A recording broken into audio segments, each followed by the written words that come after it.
This is how you make an open world game with immersion in mind. Red Dead Redemption does a perfect, not nearly perfect, but a perfect job at pulling the player into its western world. Red Dead Redemption tells the story of John Marston, a former western showdown gunslinging bad guy trying to redeem himself. He does so by repaying life debts and hunting down a few old friends. But you are given freedom in the way you handle things both outside of the game's 13-hour campaign and inside of it. Outside of the story is where the beauty of this game's immersion really starts to shine. It's clear to me now why so many systems from this game have been added to series like Assassin's Creed, and also why it works here and not for them. Red Dead Redemption's world is basically a giant desert. It's pretty empty. This can be a turnoff for a lot of players. It won't and doesn't surprise me at all to hear that many find this game to be boring. It can be, but this isn't really a run around and have fun kind of game. There are very few NPCs roaming and inhabiting the world, but those that do all have a personality and story to them. As you travel throughout the world on horseback, you'll run into strangers asking for help, all which is optional. Some wanting help with getting a land deed, their wife, or just in need of some materials that you can find organically in the open world, all of which you can deal with in your own way. You can pay someone off or just kill them and take what you're there for. There is, however, an honor scale. You can get away with doing a few not so good things,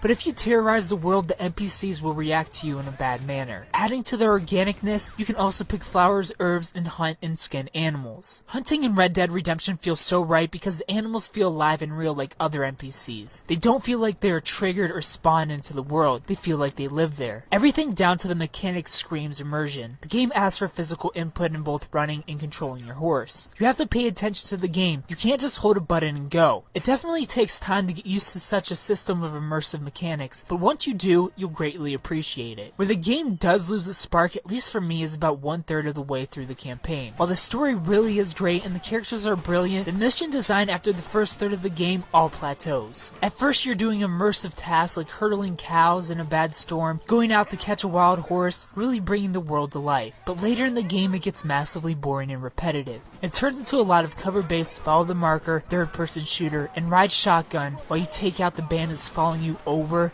and over and over. Luckily, if you can manage to stick it out through this grindy section of the Mexico part of the game, things start to pick up again for the final third and missions will begin to feel varied just like before. But the annoying NPCs and AI that accompany you on many missions, constantly rushing you and never shutting up about how slow you're going, doesn't make the campaign any more enjoyable. But trust me, it's worth it to make it to the end of this game. There's also a free roam multiplayer where you can join other players in the same open world from the single player game to take over gang hideouts and earn some cash. Unfortunately, multiplayer these days is pretty non-existent, so don't expect to get too much out of it unless you have dedicated friends to play with. Red Dead Redemption is a beautiful and immersive game. I found it to